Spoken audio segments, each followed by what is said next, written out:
नमस्कार, आदाब, सत श्री अकाल दोस्तों। मैं गौरव पाराशर आपका हार्दिक अभिनंदन करता हूं, आपका हार्दिक स्वागत करता हूं आपके अपने प्लेटफॉर्म पर। जैसा कि हम पिछली वीडियो में पढ़ चुके हैं, हमारा टॉपिक चल रहा था कि भारत में ऊर्जा संसाधन। भारत में ऊर्जा संसाधन में अभी तक हम देख चुके हैं कि हमने ऊर्जा संसाधनों को दो भागों में बांट दिया था। एक तो ऊर्जा के परंपरागत स्रोत और ऊर्जा के गैर परंपरागत स्रोत। ठीक है, परंपरागत स्रोत हैं हमारे जो पूर्वज हैं, जो जिन स्रोतों का हमारे पूर्वज बहुत पहले से यूज करते आ रहे हैं, जिनसे प्रदूषण होता है, जो समाप्त हो सकते हैं, ऐसे सोर्सों को हमने बांट दिया है परंपरागत ऊर्जा स्रोतों में। मैं बात करूं गैर परंपरागत ऊर्जा स्रोतों की, जिन्हें नवीकरणीय ऊर्जा स्रोत भी कहा जाता है। ऐसे स्रोत जो प्रदूषण भी नहीं करते हैं और कभी इनकी समाप्त होने की संभावना भी दूर दूर तक नहीं दिखती है, ऐसे सोर्सों को हमने गैर परंपरागत ऊर्जा स्रोतों में रख दिया था। ठीक है, हमने शुरुआत की थी कि गैर परंपरागत ऊर्जा स्रोत, जिसमें मैं आपको बता चुका हूं गैर परंपरागत ऊर्जा स्रोतों में या नवीकरणीय ऊर्जा स्रोतों में हम बात कर चुके हैं परमाणुीय ऊर्जा की। परमाणुीय ऊर्जा में हम देख चुके हैं कि कहां से भारत देश में यूरेनियम निकलता है, कहां से थोरियम निकलता है। ये यूरेनियम और थोरियम के जो भंडार थे, वो हमने भंडार कहां कहां पाए गए हैं, ये सारी चर्चा हम कर चुके हैं।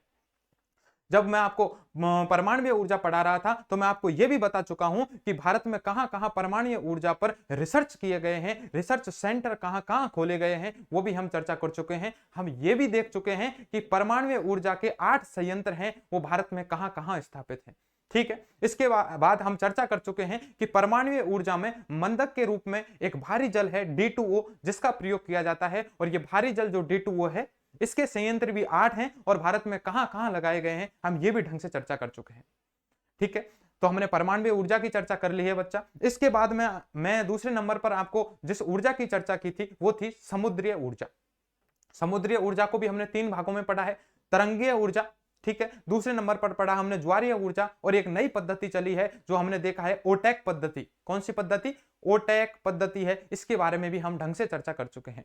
तीसरे नंबर पर मैं देखूं तो हम भूतापीय ऊर्जा की चर्चा कर चुके हैं कि जमीन के अंदर से जब जल से सोडियम, पोटेशियम, यूरेनियम जैसे तत्व क्रिया करते हैं, तो फिर क्या हो जाता है? पानी गर्म हो जाता है, और ये पानी जब जमीन से बाहर आता है, गर्म पानी होता है, इसकी वाष्प से जो हम ऊर्जा बनाते हैं, वो होती है भूतापीय ऊर्जा। तीसरे नंबर पर इसकी भी चर्चा कर चुके हैं। और मैं बात करूं चौथे नंबर पर, यदि चौथे नंबर पर मैं बात करूं तो हम इसकी भी चर्चा कर चुके हैं, बायोगैस ऊर्जा। ठीक है, तो हम 4 ऊर्जा पढ़ चुके थे पहले पार्ट में। मैं सेकंड पार्ट की बात करता हूं। इस ऊर्जा के जब सेकंड पार्ट में हम क्या चर्चा कर चुके थे, इसमें हमने देखी थी, सबसे पहले हम देखते थे कि जलीय ऊर्जा। जलीय ऊर्जा की बात की जाए तो जब मैं आपको नदियों वाला टॉपिक पढ़ाया था, मैंने आपको बताया था कि किस नदी पर कौन कौन से बांध स्थित हैं। उन बांधों से जब पानी गिराया जाता है, टरबाइन घुमाई जाती है, तो वहां से जो ऊर्जा बनाई जाती है, उसका नाम दिया है हमने जलीय ऊर्जा।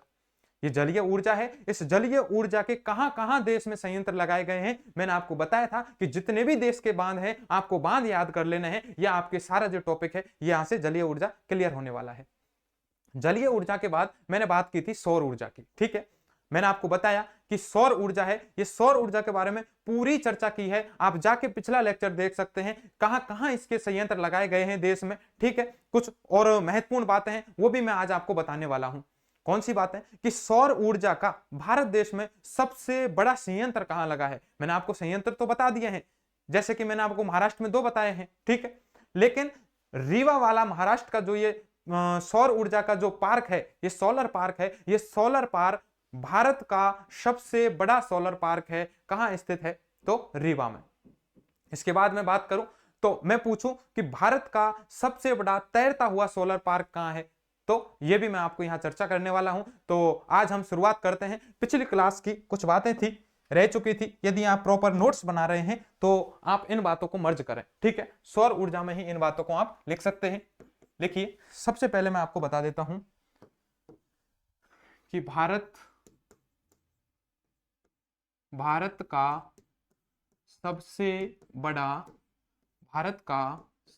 बड़ा सोलर पार्क कहां है। ठीक है, ये क्वेश्चन सीधा सीधा आता है। भारत का सबसे बड़ा सोलर पार्क, भारत का सबसे बड़ा सोलर पार्क की बात की जाए बच्चा, तो वो है रीवा एमपी में। कहां है? रीवा एमपी में। एमपी के रीवा में है। ठीक है, इसकी हम चर्चा कर चुके हैं, लेकिन आपको याद रखना है, ये देश का भी सबसे बड़ा है। आगे मैं बात करूं ठीक है, ये तो हुआ सबसे बड़ा। दूसरे नंबर पर मैं बात करूं भारत का सबसे बड़ा और तैरता हुआ, भारत का सबसे बड़ा तैरता हुआ सोलर पार्क, सबसे बड़ा तैरता हुआ सोलर पार्क। ठीक है, ये सोलर पार्क भी कहां स्थित है? देखिए, मैं बात कर चुका हूं कि भारत का सबसे बड़ा जो सोलर पार्क है उसकी हम बात कर चुके हैं, वो कहां पर है? रीवा में। लेकिन भारत का सबसे बड़ा तैरता हुआ जो सोलर पार्क है ये भी मध्य प्रदेश में स्थित है। और मध्य प्रदेश में कहां स्थित है? ओंकारेश्वर, मध्य प्रदेश। ओंकारेश्वर, ओंकारेश्वर में स्थित है। और ओंकारेश्वर कहां है? मध्य प्रदेश में है। इस प्रकार हम सोलर ऊर्जा की जो हम पिछली क्लास में बात कर रहे थे वहां से आप यहां कंटिन्यू कर सकते हैं। दो बातें और मैं आपको बताता हूं। देखिए, सोलर ऊर्जा है, इसकी सर्वाधिक संभावना कहां है? यदि मैंने भारत के स्तर पर तो बात कर ली थी, लेकिन नोट में मैं आपको बता देता हूं कि विश्व स्तर पर सर्वाधिक सौर ऊर्जा कहां बनती है, किस देश में बनती है? तो वह है हमारा एक पड़ोसी देश है चीन। कहां है? चीन है, वहां सर्वाधिक सौर ऊर्जा बनने की संभावना है। तो पहले नंबर पर है चीन। मैं बात करूं भारत की तो सौर ऊर्जा हो चाहे पवन ऊर्जा हो, दोनों में भारत का स्थान चौथे नंबर पर है। भारत किसवें नंबर पर आता है? चौथे नंबर पर है। चाहे सोलर ऊर्जा की बात की जाए, चाहे मैं बात करूं पवन ऊर्जा की बात करूं, दोनों में भारत का स्थान चौथा है। ठीक है, मैं ये भी आपको बात लिख देता हूं। सोलर ऊर्जा में नोट करके लिखिए, नोट करके लिख सकता हूं कि सोलर या सौर ऊर्जा में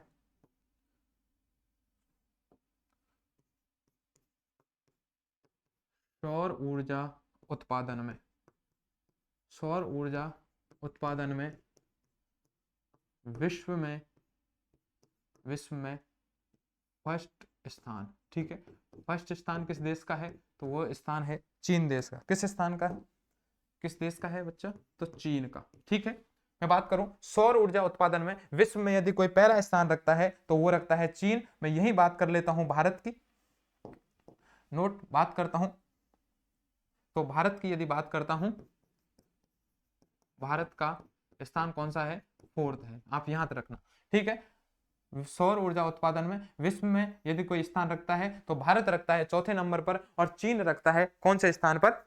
पहले स्थान पर रहता है। तो ये बातें हैं सोलर जो सौर ऊर्जा है उसकी, ये बातें हैं, आप इन बातों को याद रख सकते हैं। ठीक है, मैं स्लाइड आगे बढ़ाता हूं और आज का हमारी जो क्लास है ये शुरुआत करते हैं हम। ठीक है, और ये शुरुआत कहां से करते हैं? ये शुरुआत की जाती है, मैं करता हूं पवन ऊर्जा। ठीक है, पवन ऊर्जा। पवन ऊर्जा की बात की जाए तो देखिए, ये जो पवन ऊर्जा है बच्चा, पवन ऊर्जा के लिए क्या क्या आवश्यक शर्त है मैं आपको कल मैप में मैंने आपको बहुत ढंग से चर्चा की है। और मैं आपको थोड़ा सा स्क्रीन को ऊपर करता हूं ताकि आपको सारी चीजें क्लियर दिखे।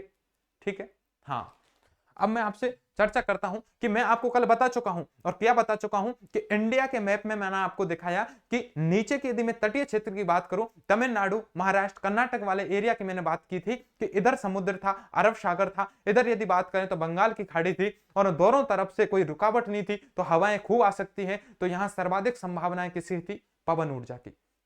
वही मैं बात करूं राजस्थान की, तो राजस्थान में पवन ऊर्जा की सर्वाधिक संभावनाएं नहीं होकर के किसकी थी? सोलर ऊर्जा की सर्वाधिक संभावनाएं थी। लेकिन बात की जाए पवन ऊर्जा की, क्या नॉर्मल यदि हवा चलती है तो क्या नॉर्मल हवा से भी पवन ऊर्जा बन सकती है? इस पवन ऊर्जा है, इससे हम विद्युत प्राप्त कर सकते हैं? ऐसा नहीं है। यदि आपको इन हवाओं से यदि विद्युत बनानी है, लाइट बनानी है, एनर्जी बनानी है, तो वह हवाओं की जो रफ्तार है वो 15 किलोमीटर प्रति घंटा या इससे अधिक होनी चाहिए। ठीक है, 15 किलोमीटर प्रति घंटा या इससे अधिक की यदि हवाएं चल रही हैं तो हम क्या करते हैं, वहां पर हम क्या लगा देते हैं, एक तरह से जो हमारा पंखा होता है घर का, ऐसे पंखे की साइज में क्या लगा दिए जाते हैं, ये जब पंखड़ियां घूमेंगी, मैं आपको पूरा चित्र दिखाने वाला हूं। ठीक है, ये पवन चक्कियां लगाई जाती हैं और जब पवन चक्कियों के ये जो पंख हैं ये घूमते हैं हवा से, जब घूमेंगे तो वो क्या है, उस पवन ऊर्जा की जो गति है उस गतिज ऊर्जा को किस में बदल देंगे? विद्युत ऊर्जा में बदल देते हैं और इसे ही हम पवन ऊर्जा के नाम से जानते हैं। इसे ही हम पवन ऊर्जा के नाम से जानते हैं। ठीक है, तो पवन ऊर्जाओं के लिए मैं शर्त लिख देता हूं। पवन ऊर्जाओं के लिए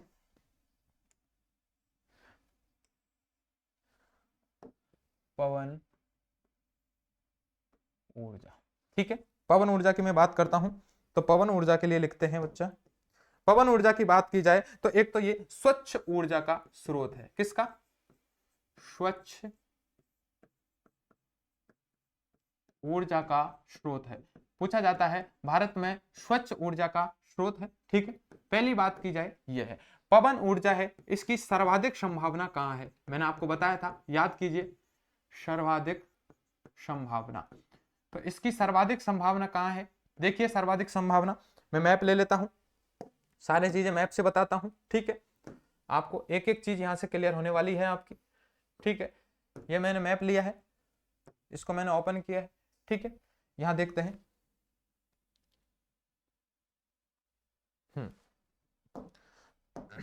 इसके बाद 1 मिनट मुझे दीजिए ताकि यह आपको साफ दिख सके, ठीक है।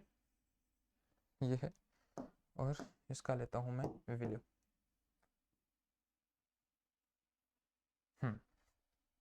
देखिए मैं चर्चा करता हूं यहां पर। हमने देखा कि यह हमारा भारत का प्रायद्वीपीय भारत है और प्रायद्वीपीय भारत के ये तट हैं, ठीक है। ये है पूर्वी तट और ये है पश्चिमी तट। तो मैं बात करूं, इधर हमारी बंगाल की खाड़ी है, इधर बात की जाए तो हमारा अरब सागर है। इसका मतलब यहां पानी है, यहां भी पानी है, तो हवाएं आ रही हैं, उनके लिए कोई भी रुकावट नहीं है। और जब हवाओं के लिए कोई रुकावट ही नहीं है, इसका मतलब हवाओं की रफ्तार खूब होगी। तो हवाओं की रफ्तार खूब होगी, तो आप बताइए, तमिलनाडु है, ये क्षेत्र में तमिलनाडु स्थित है, इधर से भी हवाओं की संभावना है, इधर से भी हवाओं की संभावना है। इसलिए भारत में यदि देखा जाए तो सबसे पहले नंबर 1 पर यदि कहीं, नंबर 1 पर यदि कहीं भी मैं बात करूं पवन ऊर्जा बनने की संभावना है, तो फर्स्ट नंबर पर मैं बात करता हूं, कहां पर है? तमिलनाडु में। कहां पर है? तमिलनाडु है, यहां पर फर्स्ट नंबर की संभावना है तमिलनाडु में। दूसरा मैं बात करता हूं, ये देखिए महाराष्ट्र, इधर से हवाएं हैं वो ज्यादा चलती हैं, तो इधर से जब हवाएं चलेंगी तो ये है हमारा महाराष्ट्र का तट है, और महाराष्ट्र में सेकंड स्थान रखता है। कौन रखता है? महाराष्ट्र। सेकंड स्थान कौन रखता है? महाराष्ट्र है, ये हमारा रखता है सेकंड स्थान। और थर्ड की बात की जाए तो थर्ड स्थान रखता है ये हमारा कर्नाटक। ये कर्नाटक में भी तट है ये पूरा, तो यहां पर भी पवन चलेंगी, और पवन चलेंगी तो यहां भी क्या बनता है? यहां पे क्या बनेगी? पवन ऊर्जा खूब बनती है। इस प्रकार पवन ऊर्जा खूब बनती है, यह है हमारा कर्नाटक, ठीक है। इस प्रकार, और चौथे नंबर पर हमारा नंबर आता है भारत का, ठीक है। फोर्थ नंबर पर, सॉरी, राजस्थान का नंबर आता है फोर्थ नंबर पर, यह है राजस्थान। राजस्थान। तो क्वेश्चन पूछ लिया जाता है आपसे सीधा सीधा कि भारत में सर्वाधिक पवन ऊर्जा के कहां कहां संभावना है, किन किन राज्यों में भारत में पवन ऊर्जा की सर्वाधिक संभावना है। युग में दे देंगे आपको तीन तीन राज्यों के, तो आपको याद रखना है, पहले नंबर पर करना है आपको तमिलनाडु, सर्वाधिक संभावना तमिलनाडु में है। दूसरे नंबर पर महाराष्ट्र में है। तीसरे नंबर पर कर्नाटक में है, क्योंकि ये क्या है? प्रायद्वीपीय भारत है, दोनों ओर समुद्र है। और राजस्थान की बात करता हूं तो राजस्थान का स्थान कौन सा है पवन ऊर्जा में? चौथे नंबर का स्थान है। मैंने आपको बताया था, अभी मैं आपको सौर ऊर्जा पढ़ाया था, सौर ऊर्जा में भी चौथा स्थान था, और पवन ऊर्जा में भी भारत का चौथा स्थान था। सॉरी, राजस्थान का स्थान यदि देखा जाए तो पवन ऊर्जा में भी भारत में चौथा है, और यदि सौर ऊर्जा में बात करता हूं तो राजस्थान का स्थान है वो भी चौथा है, ठीक है। दोनों बात कर ली है हमने। अब आप देखिए, इनको लिख लेता हूं एक तरफ ताकि आपकी सारी चीजें क्लियर हो जाए, ठीक है। सर्वाधिक संभावना, यही लिखता हूं, सर्वाधिक संभावना वाले राज्य, सर्वाधिक संभावना वाले राज्य। और सर्वाधिक संभावना वाले राज्यों में यदि बात की जाए तो सर्वाधिक संभावना वाले राज्यों में यदि बात की जाए तो पहले नंबर पर क्या है बताइए मुझे? पहले नंबर पर है, फर्स्ट नंबर पर है हमारा, कौन है? तमिलनाडु। फर्स्ट लिख दिए तमिलनाडु। सेकंड पे लिख लीजिए, सेकंड नंबर पर आपको कौन दिख रहा है? महाराष्ट्र दिख रहा है, ठीक है। थर्ड नंबर पर मैं बात करूं बच्चा तो थर्ड नंबर पर है कर्नाटक। थर्ड नंबर पर क्या है? कर्नाटक है। और मैं फोर्थ नंबर की यदि बात करता हूं तो फोर्थ नंबर पर आता है हमारा राजस्थान, ठीक है। इस प्रकार देखिए, सर्वाधिक संभावना देखी है, पवन ऊर्जा है, इस पवन ऊर्जा की हमने सर्वाधिक संभावना है वो हमने देख ली है। और सर्वाधिक संभावना कहां है? एक तरह से तटीय क्षेत्र पर सर्वाधिक संभावना है। कहां है? तटीय क्षेत्र पर सर्वाधिक संभावना है। इसके मैं बात करूं पवन ऊर्जा है, तो हमने एक पवन ऊर्जा प्रौद्योगिकी केंद्र खोला है। हमने क्या खोला है? पवन ऊर्जा प्रौद्योगिकी केंद्र खोला है। आखिर हमें जरूरत क्या पड़ी? पवन ऊर्जा प्रौद्योगिकी केंद्र की खोलने की जरूरत कहां पड़ी? हमने देखा कि भारत देश में और कहां क्यों, कौन सी जगह पर हो सकता है आगामी समय में, यहाँ उड़ीसा है, यहां पर सर्वाधिक संभावना हो सकता है कि यहां पर हो जाए, कहां? तेलंगाना में हो सकता है, इस आंध्र प्रदेश में हो जाए। तो इसके लिए अनुसंधान करना पड़ेगा, हमें पता करना पड़ेगा कि किस किस जगह पर पवन ऊर्जा है, उसकी सर्वाधिक संभावना है।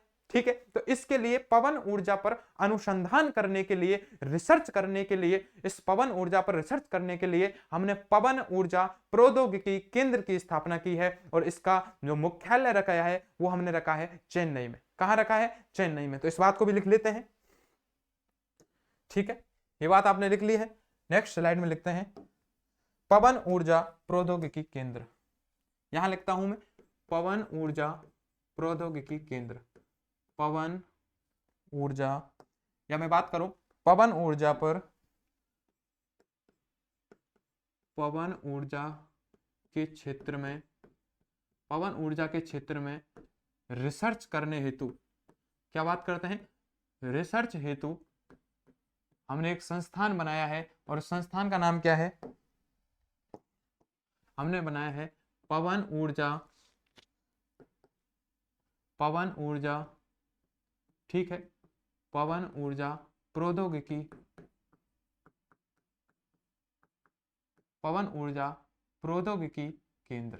और ये पवन ऊर्जा प्रौद्योगिकी केंद्र की बात की जाए तो इसका मुख्यालय बच्चा कहां बना दिया है? ये बना दिया है हमने चेन्नई में। ठीक है, तो चेन्नई।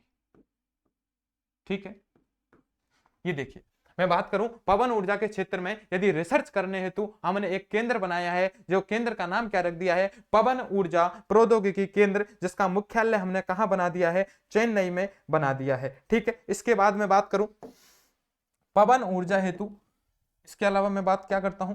पवन ऊर्जा, पवन ऊर्जा में, पवन ऊर्जा में किसको? गतिज ऊर्जा को। देखिए, ये पवन है या ना, चलती है तो ये इसकी गति से आती है, और इस गतिज ऊर्जा को विद्युत ऊर्जा में बदला जाता है। गतिज ऊर्जा को, गतिज ऊर्जा को किस में बदला जाता है? विद्युत ऊर्जा में बदला जाता है। विद्युत ऊर्जा में, विद्युत ऊर्जा में बदला जाता है। ठीक है, किस में बदला जाता है? विद्युत ऊर्जा में बदला जाता है। इसके बाद में यदि बात करता हूं, ठीक है, इसके बाद यदि बात की जाए तो पवन ऊर्जा है, पवन ऊर्जा है, पवन ऊर्जा प्राप्त हेतु, प्राप्त करने हेतु, यानी पवन ऊर्जा यदि हमें प्राप्त करनी है तो प्राप्त करने हेतु पवन की रफ्तार, ठीक है, पवन की यानी हवा की रफ्तार, ठीक है, पवन की रफ्तार कितनी होनी चाहिए? 15 किलोमीटर पर हावर, यानी 1 घंटे में कम से कम 15 किलोमीटर चलनी चाहिए। 15 किलोमीटर पर हावर होनी चाहिए। कितनी होनी चाहिए? 15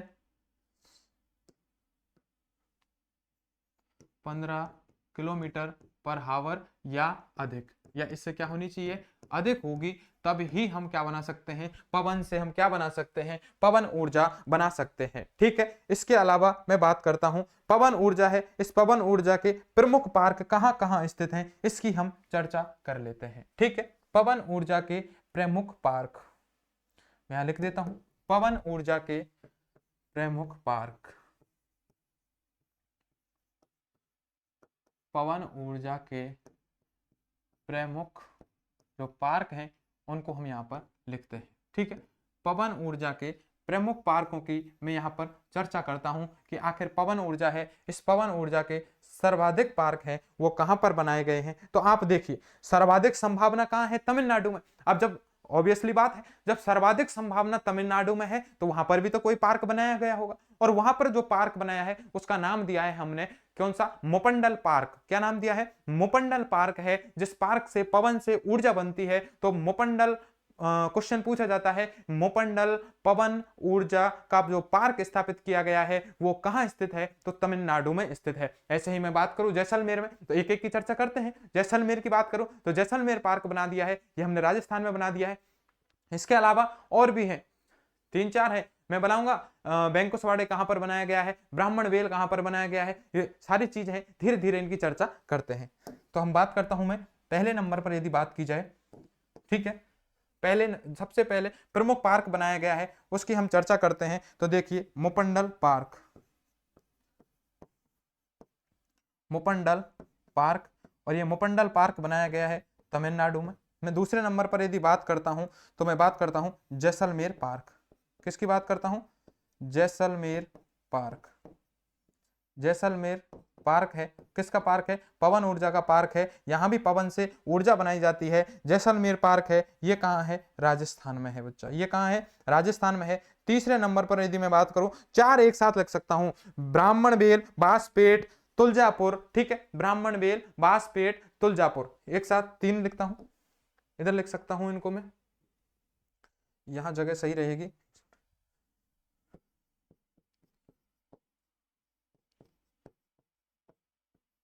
ब्राह्मण बेल, ठीक है, ब्राह्मण बेल बासपेट तुलजापुर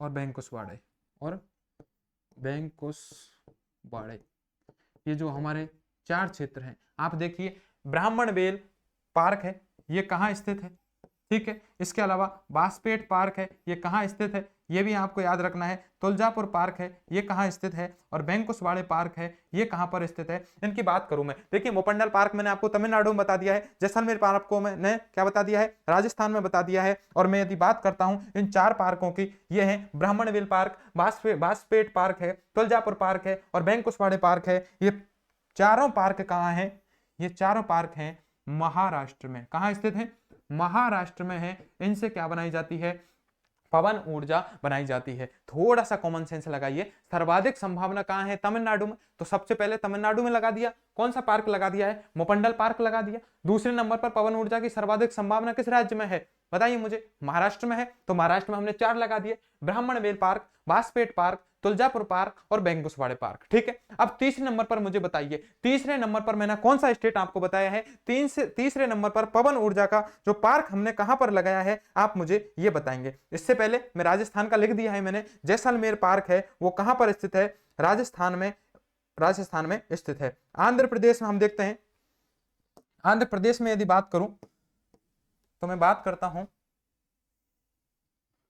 एक तो है बेलगुप्पा, बेलगुप्पा, और एक है अनंतपुरम।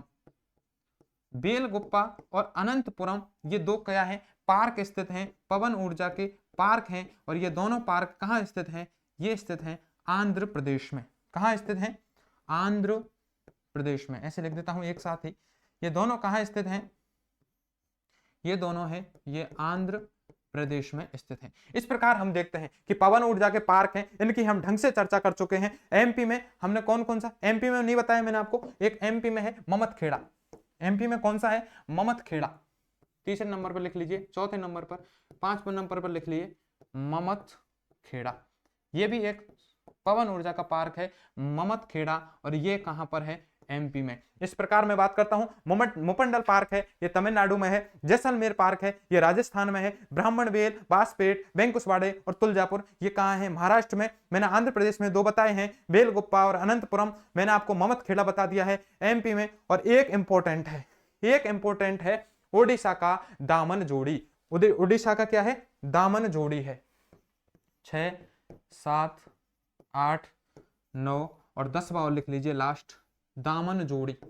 ये कई बार क्वेश्चन पूछा गया है, दामन जोड़ी पवन ऊर्जा का पार्क है, ये कहाँ स्थित है, तो उड़ीसा में स्थित है। कहां पर है, उड़ीसा राज्य में स्थित है। तो मुझे बताइए पवन ऊर्जा की सर्वाधिक संभावना है तटीय क्षेत्र पर है। तटीय क्षेत्र में मैं यदि इधर बात करता हूं तो महाराष्ट्र आ गया है, महाराष्ट्र में हम पढ़ चुके हैं, ठीक है। यदि अरब सागर की तरफ में बात करता हूं, पश्चिमी तट की बात करता हूं तो महाराष्ट्र है। उधर देख लिए हमने 4 वे, ब्राह्मणवेल, बासपेट, तुलजापुर, बैंकुसवाड़े, ये 4 पवन ऊर्जा के पार्क हैं, ठीक है, महाराष्ट्र में हो गया है। महाराष्ट्र के मैं बात करता हूं। इसके बाद हम ऊपर देख लेते हैं। ऊपर केवल राजस्थान में संभावना है, वो भी जैसलमेर में। राजस्थान में भी संभावना कहां है? जैसलमेर में, क्योंकि जैसलमेर में रेगिस्तान है और रेगिस्तान में रुकावट नहीं है। ध्यान रखना, हवाओं की रुकावट नहीं है, केवल इसीलिए जैसलमेर में संभावना है। और जैसलमेर में हमने पार्क बना दिया है, जैसलमेर पार्क। आगे मैं बात करता हूं नीचे। नीचे यदि बात की जाए, जो हमारा प्रायद्वीपीय भारत है, बिल्कुल दक्षिण में बात करूं तमिलनाडु की, तो जो तमिलनाडु है यहां पर भी संभावना है, मोपंडल पार्क लगा दिया है। इधर मैं पूर्वी तट की बात करता हूं तो आंध्र प्रदेश में बेलगुप्पा, अनंतपुरम, ये 2 पार्क हैं, ये लगाए गए हैं। ठीक है। इसके बाद मैंने उड़ीसा भी है, ये पूर्वी तट पर ही है, यहां पर भी दामन जोड़ी है, ये लगा दिया है। आप चाहो तो मैप में बता सकता हूं आपको। ठीक है, इनको भी मैप में बना देते हैं। ठीक है, इस प्रकार हमारी पवन ऊर्जा कंप्लीट होने वाली है। पवन ऊर्जा है, एक बार मैप में दिखाई देते हैं आपको।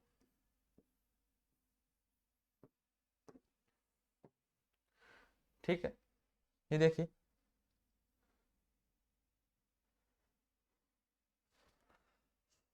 पवन ऊर्जा।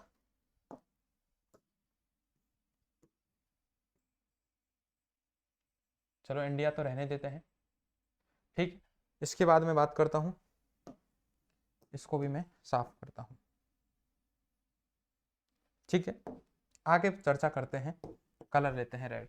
सबसे पहले मैंने आपको क्या क्या बताया है, उसी सीक्वेंस से मैं आपको क्रम संख्या डाल देता हूं। पहले नंबर पर मैंने बताया है मुपंडल पार्क, तमिलनाडु में। कहां बताया है? मुपंडल पार्क है तमिलनाडु में। तो यहां देखते हैं, पहले नंबर पर है मुपंडल पार्क है तमिलनाडु का। ठीक है, तो पहला है मुपंडल पार्क।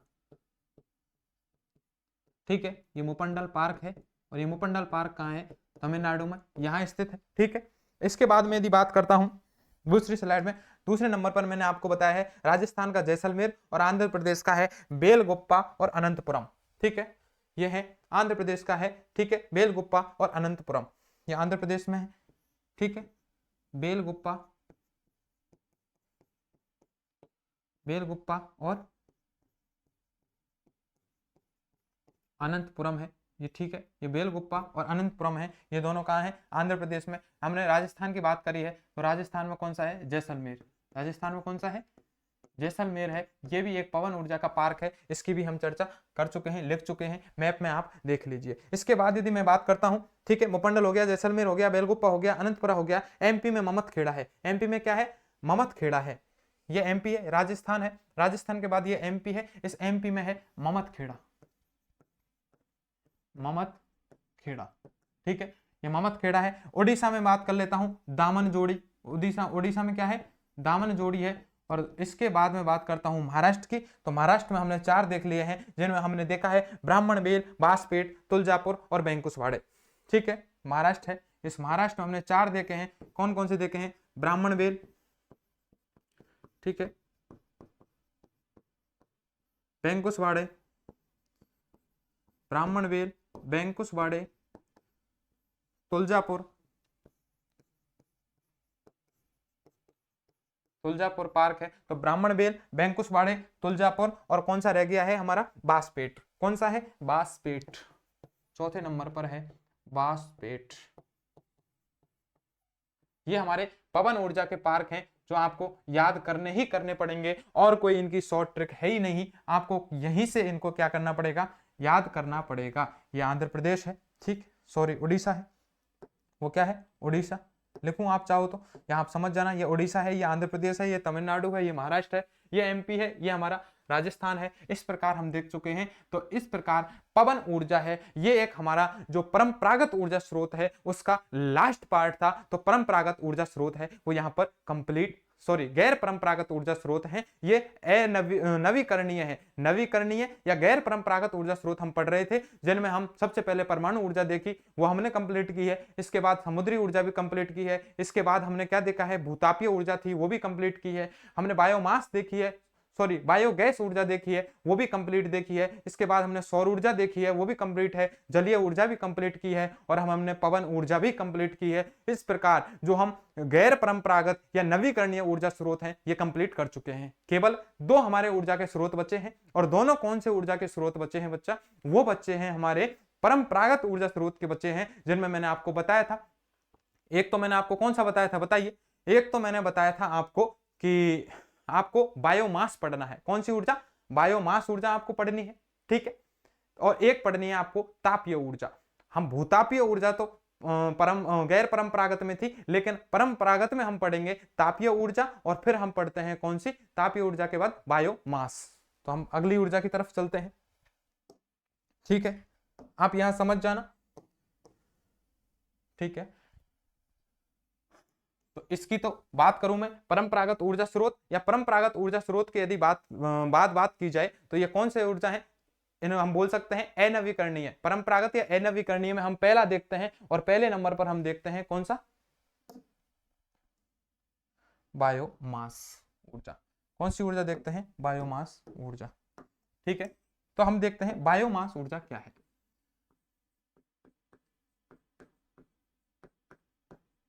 बायोमास ऊर्जा, बायोमास ऊर्जा की बच्चों में यदि बात करता हूं तो बायोमास ऊर्जा है, हम कैसे प्राप्त कर सकते हैं, मुझे ये बताइए। बायोमास ऊर्जा कैसे क्या है, आखिर ये बायोगैस ऊर्जा से किस तरह अंतर है। बायोगैस मैंने आपको बताई थी, बायोगैस मैंने क्या बताई थी, एक बार आपको यहां बताता हूं 2 मिनट में। बायोगैस ऊर्जा क्या थी कि हमने क्या किया, पेड़, सड़े गले पेड़ पौधे और जीव जंतु से उनको ऑक्सीजन की अनुपस्थिति में एक किण्वन की क्रिया कराई, और किण्वन की प्रक्रिया के दौरान हमने क्या किया, किण्वन की प्रक्रिया के दौरान वहां पर एक जो ऊर्जा, जो गैस बनी है, उसको नाम दिया है गैस ऊर्जा। क्या नाम दिया है उसको, हमने बोल दिया है कौन सी ऊर्जा है, बायोगैस बोल दिया है। और उस बायोगैस में हमने सर्वाधिक मात्रा में मीथेन देखी थी, जो कि 60 से 65% थी, और 30 से 35% उसमें कार्बन डाइऑक्साइड थी, हम बात कर चुके थे, ठीक है। फिर जो हमने बायोगैस बनी है, उस बायोगैस से ऊर्जा बनाई है, उसे हमने बोल दिया था बायोगैस ऊर्जा। लेकिन यहां है बायोमास ऊर्जा। आखिर है क्या बायोमास ऊर्जा, लोग इसके बारे में जानते ही नहीं है। आप जाकर के पढ़ेंगे, किसी टीचर से जाके पढ़ना बायोमास ऊर्जा, आप यूट्यूब पे सर्च करोगे, आपको ढंग से नहीं बताएंगे बायोमास ऊर्जा के बारे में, बस आपको बता दिया जाएगा कि जेट्रोपा, रतन जोत है, ये बायोमास ऊर्जा में शामिल है। आखिर है क्या इसके अंदर, आप ध्यान से समझिए। बायोमास ऊर्जा है, आखिर बायोमास ऊर्जा प्राप्त कैसे होती है, आप ये ढंग से समझने का कोशिश करेंगे कि बायोमास ऊर्जा है, इसको 4 प्रकार से प्राप्त किया जाता है। सबसे पहले तो कैसे प्राप्त किया जाता है, कोई भी पेड़ पौधे हैं, इनके अंदर बीज हैं, पेड़ पौधे हैं, मैं बताऊंगा कौन कौन से बीज हैं, उन बीजों से हम तेल निकालेंगे, और तेल निकाल करके जो ऊर्जा प्राप्त करेंगे, एक तो इसमें शामिल है बायोमास ऊर्जा में। दूसरे नंबर पर हमारे जो नगर हैं, नगर से जो कचरा निकलता है, अपशिष्ट निकलता है, इससे हम ऊर्जा तैयार करते हैं, वो भी बायोमास ऊर्जा में शामिल होती है।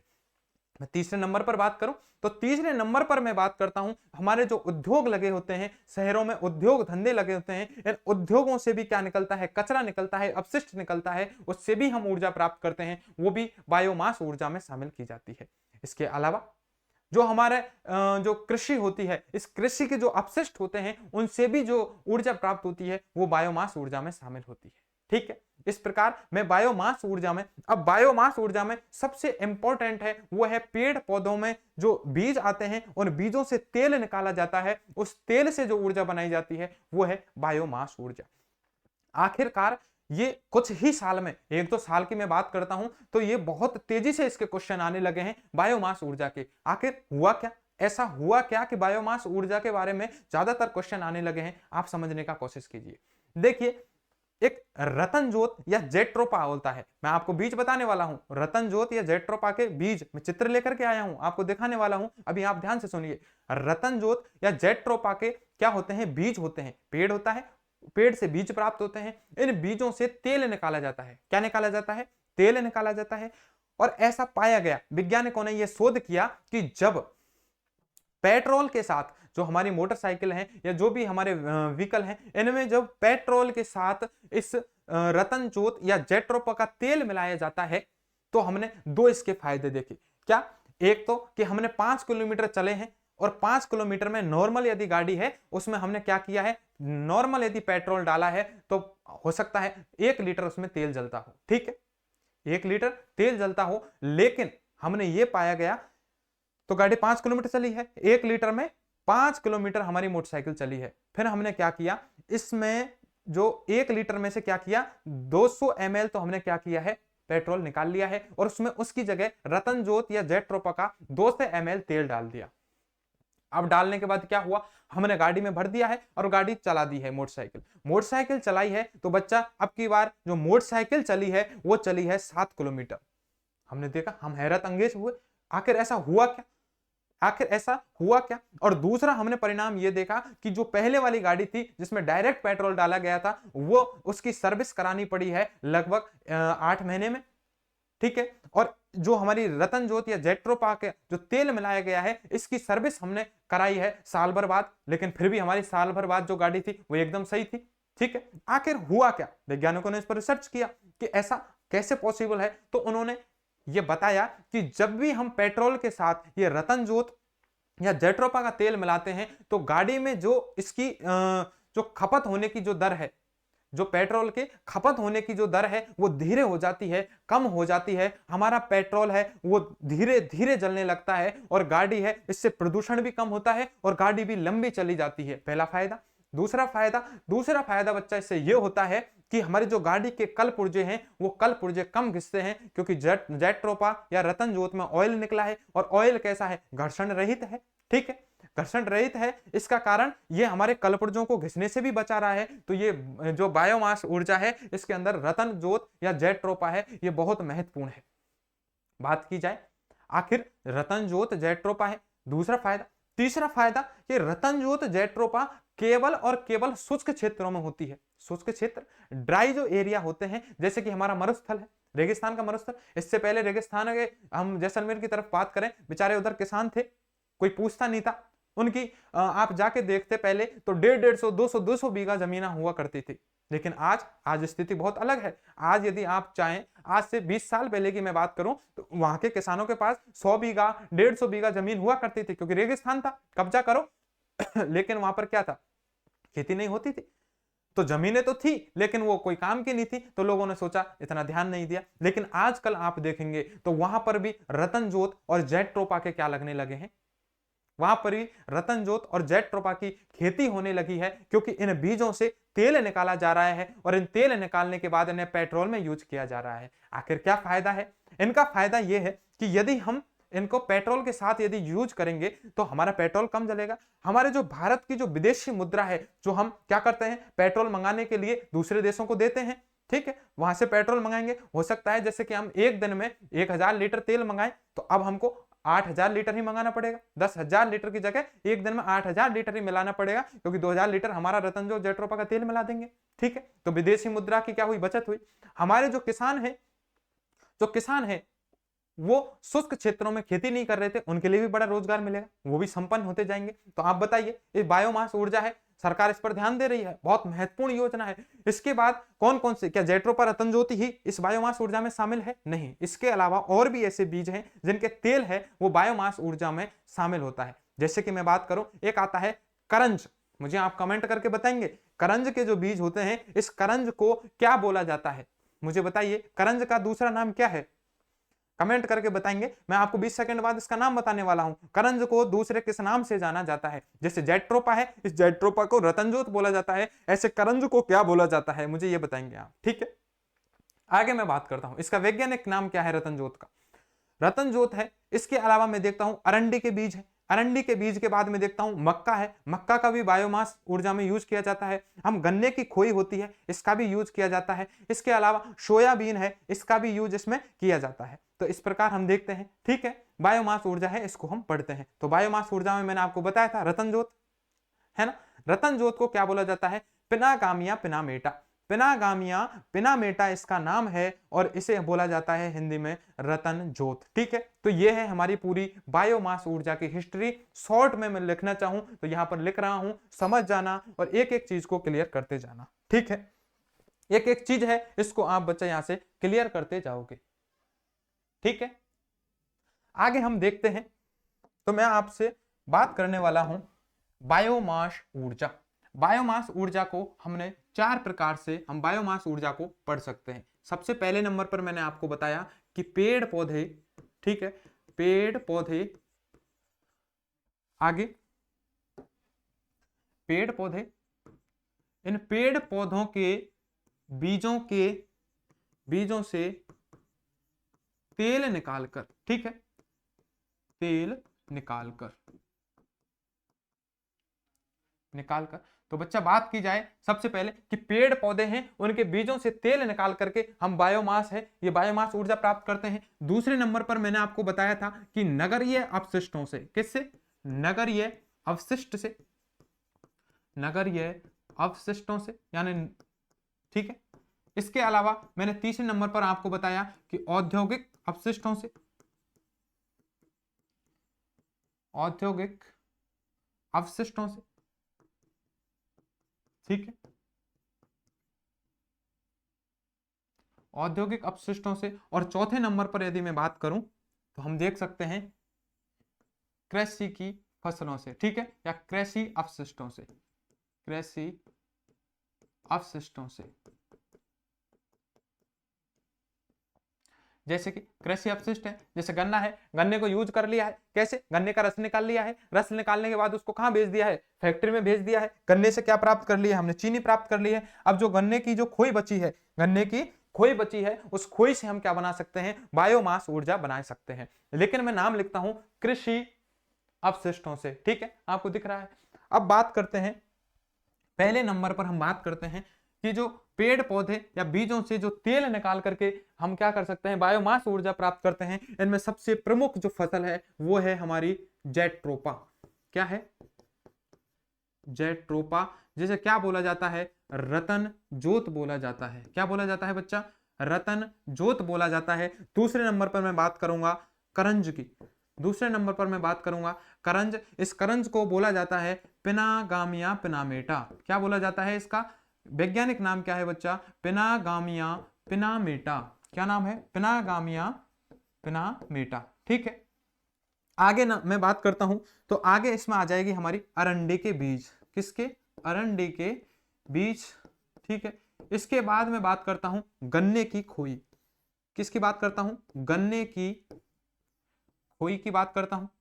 तो गन्ने की खोई है, इससे भी हम क्या प्राप्त कर सकते हैं? ये बायोमास ऊर्जा प्राप्त कर सकते हैं। इसके अलावा मैं पांचवें नंबर पर बात करता हूं तो पांचवें नंबर पर यदि बात की जाए तो यह है हमारी मक्का लिख सकते हैं। क्या लिख सकते हैं? मक्का लिख सकते हैं,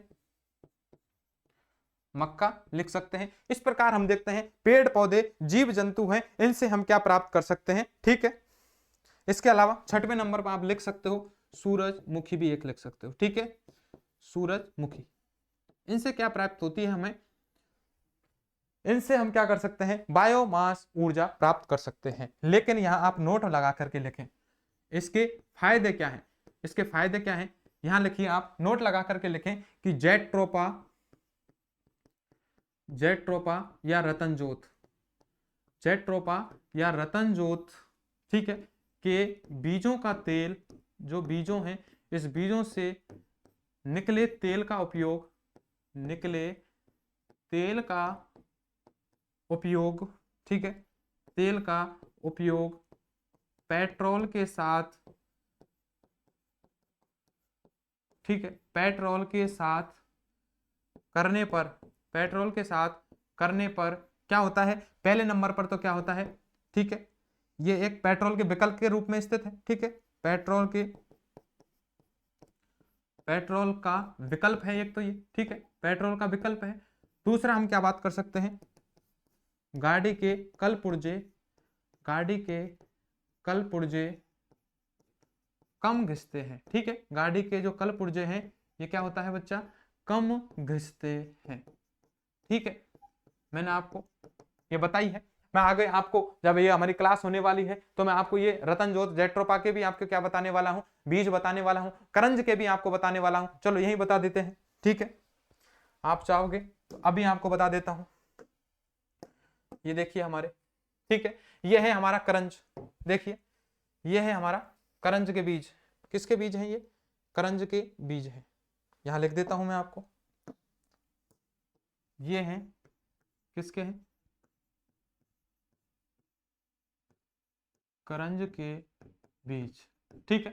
इनका तेल निकाला जाता है, बायोमास ऊर्जा में भी इनका क्या किया जाता है? यूज किया जाता है। आगे मैं आपको बात करता हूं, आगे मैं बात कर लेता हूं, देखिए, ठीक है, यह है रतनजोत।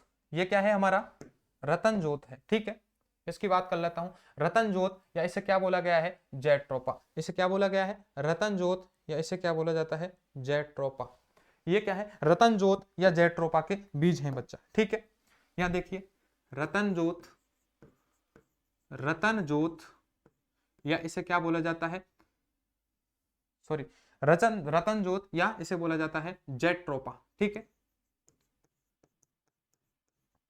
ये रतन जोत या जेट्रोपा है, इसके बीज हैं। इनसे भी क्या निकाला जाता है, इनसे बायोमास, इसका जो तेल निकाला जाता है, उस तेल से हम क्या करते हैं, बायोमास जो ऊर्जा है वो हम प्राप्त करते हैं। रतन जोत जेट्रोपा है, इसी का तेल है, पेट्रोल के साथ मिलाया जाता है, तो ये पेट्रोल के विकल्प के रूप में अब भारत सरकार यूज कर रही है, ठीक है। इससे हमारे एक फायदा और है कि गाड़ी के जो कल पुर्जे हैं वो कम घिसते हैं, ठीक है। इसको भी सेव करता हूं, आगे मैं देखता हूं, आगे मैं बात कर लेता हूं, ठीक है। इसके अलावा हाँ, आगे मैं बात करूं बच्चा, तो हमारी ये जो बायोमास ऊर्जा है ये भी हमारी कंप्लीट हो चुकी है। अब हमारी ऊर्जा का लास्ट हम देखते हैं, लास्ट ऊर्जा हमारी बची है, और लास्ट ऊर्जा कौन सी है, तापीय ऊर्जा। लास्ट ऊर्जा कौन सी है, तापीय ऊर्जा, ठीक है। तापीय ऊर्जा, तापीय ऊर्जा। तापीय ऊर्जा की बात की जाए बच्चा, मैंने आपको बताई थी ये तापीय ऊर्जा किसमें है, बताइए मुझे। यह है परंपरागत ऊर्जा स्रोत में, और मैंने आपको गैर परंपरागत ऊर्जा स्रोत बताया था। तो गैर परंपरागत ऊर्जा स्रोत में मैंने आपको भूतापीय ऊर्जा भी पढ़ाई थी। आखिर अंतर स्पष्ट करने का समय आ चुका है कि भूतापीय ऊर्जा और तापीय ऊर्जा में क्या अंतर है। देखिए भूतापीय ऊर्जा है, यह मैंने बताई थी कि यह गैर परंपरागत या नवीकरणीय ऊर्जा स्रोत है, भूतापीय ऊर्जा, जिससे प्रदूषण भी नहीं होता है और हम देखते हैं कि ये कभी खत्म भी नहीं होने वाला है। वो थी हमारी भूतापीय ऊर्जा। क्या थी, आपको याद दिलाता हूं 1 मिनट में। भूतापीय ऊर्जा हमने देखा था कि जमीन के अंदर सोडियम, पोटेशियम, यूरेनियम जैसे तत्व होते हैं, और जब ये सोडियम, पोटेशियम, यूरेनियम जैसे तत्व जल के साथ क्रिया करते हैं तो जल को अत्यधिक गर्म कर देते हैं, और जब यही गर्म जल पृथ्वी की सतह से बाहर आता है तो हम देखते हैं, आपने ऐसी दंत कथाएं सुनी है, आपने कहानी सुनी होंगी कि हम एक ऐसी जगह पर गए हैं जहां पर इतना गर्म पानी था, इतना गर्म पानी था कि हमने कपड़े में चावल बांधे हैं, एक पोटली बनाई है और 2 मिनट तक उस चावल के अंदर, पानी के अंदर रखा है, और चावल पक करके तैयार हो गए हैं। इतना गर्म पानी था भैया वहां का। तो वो पानी गर्म था, इसका मतलब वो भूतापीय ऊर्जा का सोर्स था। किसका, भूतापीय ऊर्जा का सोर्स था। इसका मतलब भूतापीय जो गर्म पानी है वो जमीन से बाहर आ रहा है, और जब ये गर्म पानी की वाष्प होती है, इस वाष्प से हम ऊर्जा बनाते हैं। यो थी हमारी भूतापीय ऊर्जा, जिसको हम पढ़ चुके हैं। बात आती है तापीय ऊर्जा की। अब तापीय ऊर्जा भूतापीय ऊर्जा से कैसे अलग है, देखिए हम देखते हैं अगले जो हमारा टॉपिक आने वाला है, हम उसमें ढंग से चर्चा करेंगे कि कोयला की खान कहां कहां पाई जाती है। कोयला है, भारत में कोयला कहां कहां पाया जाता है, और हम एक गैस पाइपलाइन भी पढ़ेंगे, जिसमें सबसे प्रमुख गैस लाइन पढ़ेंगे एचबीजे, हजीरा, विजयनगर और जगदीशपुर, ठीक है। इस जो गैस लाइन है इससे गैस की आपूर्ति होती है, और कोयले है इससे भी हम क्या करेंगे, ये तापीय ऊर्जा है इसको प्राप्त करेंगे। तापीय ऊर्जा की जो एक संस्थान है एनटीपीसी संस्थान, कौन सी है, एनटीपीसी संस्थान है, जिसकी स्थापना 1975 में हमने कर दी थी। ये क्या करती है, ये तो तापीय ऊर्जा है इसके संयंत्रों को लगाती है, ठीक है। तो तापीय ऊर्जा के संयंत्र लगाने वाला संस्थान है वो है एनटीपीसी संस्थान, ठीक है। ये एनटीपीसी संस्थान की स्थापना है 1975 में की गई है। कहां की गई है, नई दिल्ली में इसकी स्थापना की गई है। अब ये 2 प्रकार के देश में संयंत्र लगाता है। एक तो ऐसे संयंत्र लगाता है जो कोयले से स्थापित किए गए हैं, ठीक है, जिनमें कोयला यूज होता है और ऊर्जा बनती है, वो तो होते हैं तापीय ऊर्जा के कोयले आधारित संयंत्र, ठीक। एक होता है गैस, जो गैस है, इस गैस से जो संयंत्र स्थापित किए जाते हैं वो होते हैं गैस आधारित तापीय ऊर्जा के संयंत्र। अब आप मुझे बताइए, इनको मैंने परंपरागत में क्यों डाला है। जब कोयला जलेगा, कोयला जलने के बाद क्या होगा, प्रदूषण होगा, और कोयला खत्म होने वाला है, क्योंकि कई करोड़ों सालों के बाद ये क्या होता है, कोयले का निर्माण होता है, और हम जल्दी जल्दी कोयला यूज कर लेंगे तो खत्म हो जाएगा। इसका मतलब खत्म होने वाला सोर्स है, प्रदूषण करने वाला सोर्स है। इसलिए इस तापीय ऊर्जा को हमने परंपरागत या अनवीकरणीय ऊर्जा में डाल दिया था, ठीक है, अब आपके समझ में आई है बात। अब हम तापीय ऊर्जा है इसकी चर्चा कर लेते हैं। जो बातें की हैं इनको लिख लेते हैं और हमारा ऊर्जा वाला चैप्टर है वो यहां पर समाप्त हो जाता है। ठीक है, मैं बात करता हूं,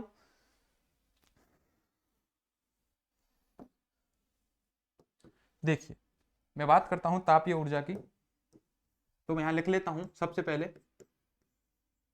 भारत में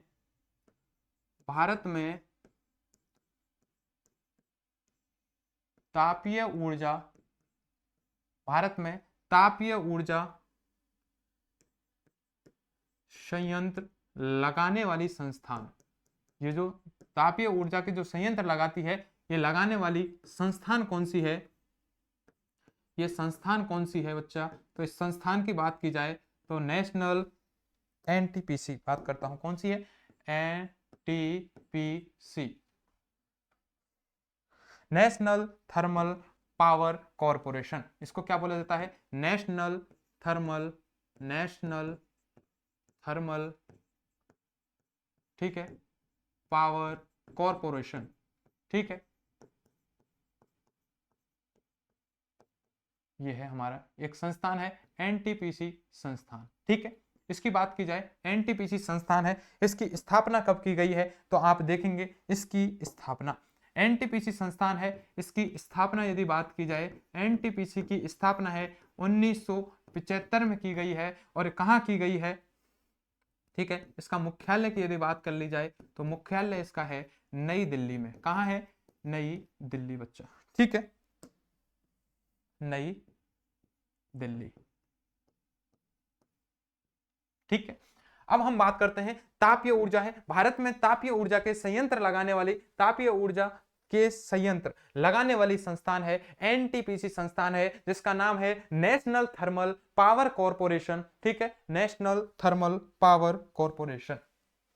आपको दिख नहीं रहा है? ठीक है, फिर से कैमरा एक बार सेट करता हूं हल्का सा, आप देखेंगे नेशनल थर्मल पावर कॉरपोरेशन। ठीक है, यह आपको साफ दिख रहा होगा। इसके बाद यदि मैं बात करता हूं कि देश में एनटीपीसी के कौन कौन से संयंत्र हैं, इनकी हम बात कर लेते हैं। ठीक है, एनटीपीसी के देश में कौन कौन से संयंत्र हैं, चर्चा करते हैं।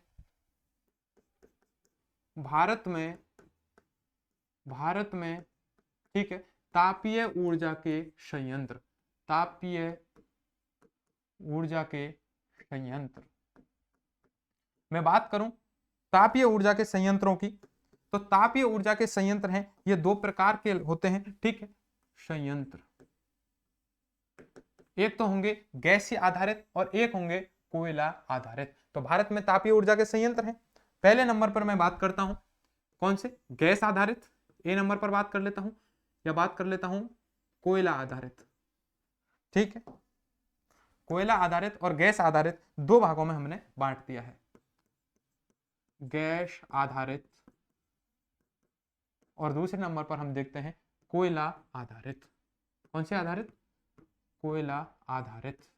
ठीक है, ये दोनों संयंत्र हैं। गैस आधारित हम तापीय ऊर्जा के संयंत्र देखते हैं और हम कोयला आधारित संयंत्र भी देख लेते हैं। इनके हम सबसे पहले नाम लिखते हैं। भारत में तापीय ऊर्जा है, इस तापीय ऊर्जा के कौन कौन से संयंत्र हैं ये देखते हैं हम। पहले नंबर पर हम देखते हैं गैस आधारित संयंत्र। तो एनटीपीसी के गैस आधारित यदि संयंत्र की बात की जाए तो सबसे पहले मैं यूपी की बात करता हूं। सबसे पहले यूपी की मैं बात करता हूं। यूपी में हम देखते हैं, आपको नाम याद रखना है कि ओरे दीदी। क्या नाम याद रखना है? ओरे दीदी, यानी ओरैया और दादरी दो स्थान हैं, ये कहां पर है? यूपी में। ठीक है, तो ओरैया और दादरी, ओरैया और दादरी ये हमारे एनटीपीसी के गैस आधारित तापीय ऊर्जा संयंत्र हैं। दोनों कहां पर हैं? यूपी में। ठीक है, ओरैया और दादरी है, ये दोनों कहां हैं? यूपी में है। इसके बाद में यदि बात करता हूं तो हरियाणा लेके चलता हूं, और हरियाणा में है एक फरीदाबाद। हरियाणा में क्या है? फरीदाबाद। इस फरीदाबाद हरियाणा में भी, फरीदाबाद हरियाणा, यहां पर भी क्या है? एनटीपीसी का गैस आधारित संयंत्र लगा हुआ है। इसके बाद में बात कर लेता हूं राजस्थान की, तो राजस्थान में है अंता बारा। अंता कहां है? बारा में स्थित है। इस अंता बारा में भी इस अंतावारा में भी गैस आधारित एनटीपीसी का तापीय ऊर्जा का संयंत्र लगा हुआ है। गुजरात की बात करूं तो दो स्थान है, कवास और गांधार। कौन से? कवास और गांधार। ठीक है, कवास और गांधार ये दो स्थान हैं। ये भी कहाँ है? गुजरात में है। और यहां पर भी एनटीपीसी का क्या लगा हुआ है? गैस आधारित संयंत्र लगा हुआ है।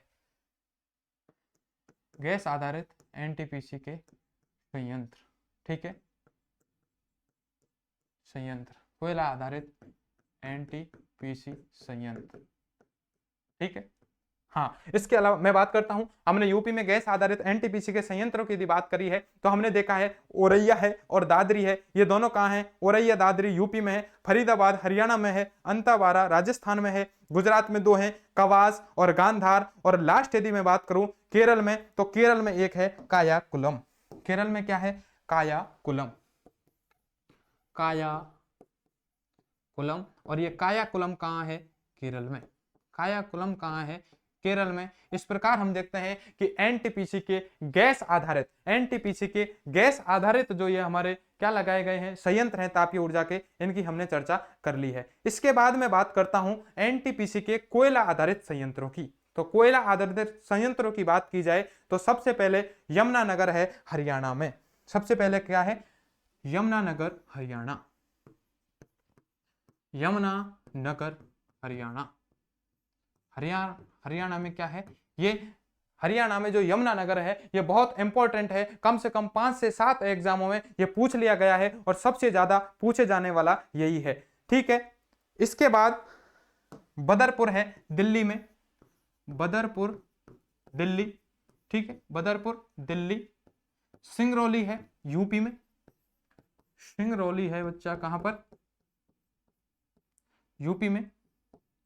ठीक है, ये इसके महत्वपूर्ण है। ज्यादातर मैंने जो क्वेश्चन देखे हैं इस कोयला आधारित एनटीपीसी के संयंत्रों के, वो यहीं से देखे हैं, यहीं से इनके क्वेश्चन बनते आए हैं। इसके अलावा हम बिहार में बात कर सकते हैं। बिहार में दो हैं, बिहार में कहलगाम बाढ़, आप याद रख सकते हैं, दो हैं, कहलगाम और बाढ़। ठीक है, कहलगाम है और 5वें नंबर पर है बाढ़। ये दोनों कहाँ है? बिहार में भी है, ये बिहार में भी है। और कैसे आधारित संयंत्र हैं? ये कोयला पर आधारित संयंत्र हैं। ये आपके कब क्लियर होने वाले हैं? जब मैं आपको कोयला पढ़ाने वाला हूं। आप लगभग ये देखेंगे कि जहां भी कोयला निकलता है उस कोयले के आसपास कोयला आधारित संयंत्र लगाए हैं, और जहां पर गैस निकली है उस गैस के आसपास ये गैस आधारित संयंत्र हैं, ये लगाए गए हैं। इसके बाद मैं बात करता हूं, ठीक है, एक मैं बात करता हूं तलचर, ओडिशा में भी है। ठीक है, एक मैं बात करता हूं फरक्का, वो भी पश्चिम बंगाल में है, फरक्का। और ये कहां है? पश्चिम बंगाल में। ठीक है, इस प्रकार मैं बात करता हूं।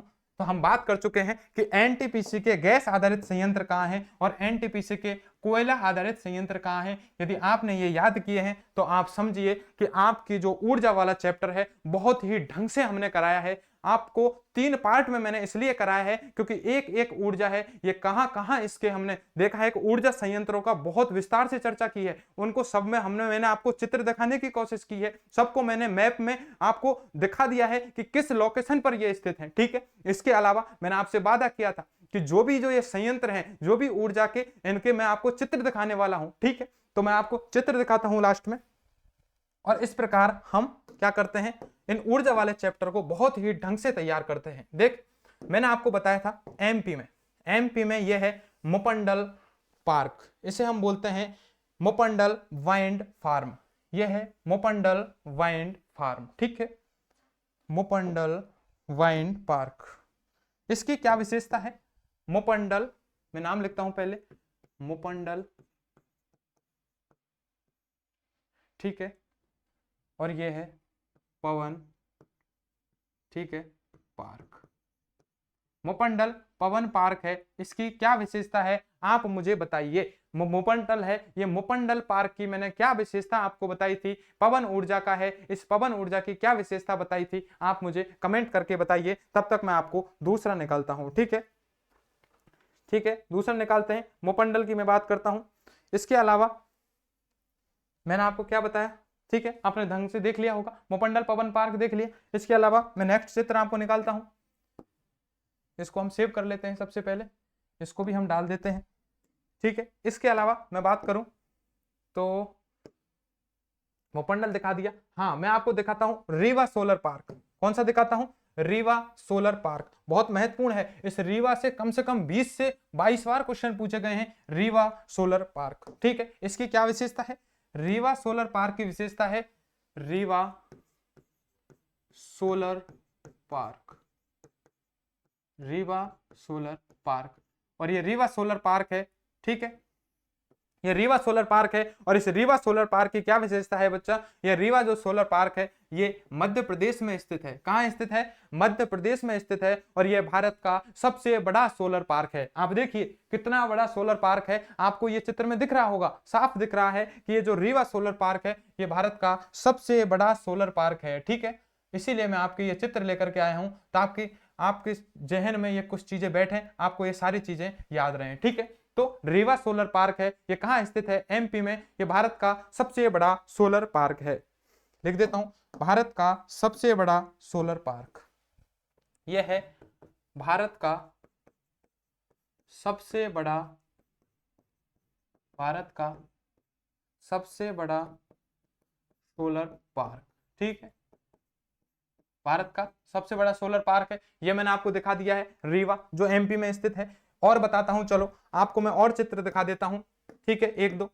इसके अलावा मैं आपके लिए लेकर के आया हूं ओमकारेश्वर। मैंने आपको बताया था ओमकारेश्वर भी एमपी में है, लेकिन ये भारत का सबसे बड़ा तैरता हुआ सोलर पार्क है। मैं भारत ही नहीं अपितु यदि बात करूं कि पूरे एशिया की, तो पूरे एशिया में सबसे बड़ा तैरता हुआ कोई सोलर पार्क है तो ये है हमारा सोलर पार्क, ठीक है। इसकी क्या विशेषता है? साइड में इसका नाम भी लिख देता हूं, ठीक है। Omkareshwar, Omkareshwar, Omkareshwar solar park. Omkareshwar solar park है। और ये कहां स्थित है? ओमकारेश्वर सोलर पार्क एमपी में स्थित है, जैसा कि आप देख रहे होंगे। देखिए ओमकारेश्वर सोलर पार्क है और ये भारत का सबसे बड़ा तैरता हुआ सोलर पार्क है। इसकी क्या विशेषता है? कि भारत का तैरता हुआ, भारत का सबसे बड़ा, भारत का सबसे बड़ा तैरता हुआ सोलर पार्क, सबसे बड़ा तैरता हुआ सोलर पार्क, ठीक है। भारत का सबसे बड़ा तैरता हुआ ये सोलर पार्क है। ये आप ढंग से देख चुके हैं। और देखिए एक दो चित्र और लेकर के आया हूं मैं आपके सामने, ठीक है। ऊर्जा वाले चैप्टर हैं, जो भी इंपॉर्टेंट चीज थी मुझे दिखी है वो मैं आपके सामने लेकर के आया हूं। देखिए ये है हमारा करंज या रतन ज्योत, जिसका उपयोग हम पेट्रोल के साथ करते हैं। अभी हमारे वैज्ञानिकों ने सर्च किया है कि ये जो पेट्रोल रतन ज्योत है इसका उपयोग हम पेट्रोल के विकल्प के रूप में करते हैं। और पेट्रोल के विकल्प के रूप में यूज करने पर क्या होता है? हमारे पेट्रोल की खपत कम होती है, गाड़ी के कलपुर्जे कम घिसते हैं, ठीक है। तो ये बहुत महत्वपूर्ण है। और सबसे इंपॉर्टेंट बात, ये शुष्क क्षेत्रों में होता है। तो हमारे जैसे राजस्थान में मरुस्थल है, वहां के किसान इससे समृद्ध होंगे, ठीक है, क्योंकि वो ये खेती करेंगे। तो खेती करेंगे तो उनके लिए रोजगार की भी संभावना सबसे ज्यादा रहेगी। और हम जो आयात करते हैं पेट्रोल का, वो पेट्रोल बहुत कम मात्रा में आयात करेंगे, तो हमारा जो भारतीय विदेशी मुद्रा है इसमें क्या होगी? बढ़ोतरी होगी। इसके अलावा मैं और बात करता हूं, मैं आपके सामने लेकर के आया हूं, ठीक है। ये है रतन ज्योत, दिखा दिया मैंने आपको। और ठीक है, तो इस प्रकार हम चर्चा करते हैं कि जो हमने ये जो भारत में ऊर्जा संसाधन है बहुत बेहतरीन तरीके से समझाया है। और हम ये कोशिश है, मेरी इसमें पूरे 3 पार्ट बनाए हैं और तीनों पार्ट में मेरी ये कोशिश रही है न केवल आपको मोटे मोटे तौर पर समझाया जाए, अपितु आपको इतनी गहराई से और इतनी मैंने आपको बहुत इनकी छानबीन करके आपके सामने लेकर के आया हूं, ठीक है। पूरी चित्रात्मक दिखाया है, सारी चीजों को यहां पर बताया है, कौन कौन सी इनकी विशेषताएं हैं, इनको मैप में भी आपको भर के बताया है। तो आप मैं आपसे ये उम्मीद करता हूं कि आप इस वीडियो को पूरा देखेंगे। पूरा देखने के बाद आप क्या करेंगे? मुझे फीडबैक देंगे और फीडबैक में मुझे आप बताएंगे कि मुझे आपके लिए और क्या करना चाहिए, मुझे क्या इनमें सुधार करने की आवश्यकता है। ये मैं आपके ऊपर छोड़ता हूं। तो आज की क्लास को हम यही समापन की ओर ले जाते हैं। एक बार पुनः आपका धन्यवाद, पुनः आपको नमस्कार, ठीक है।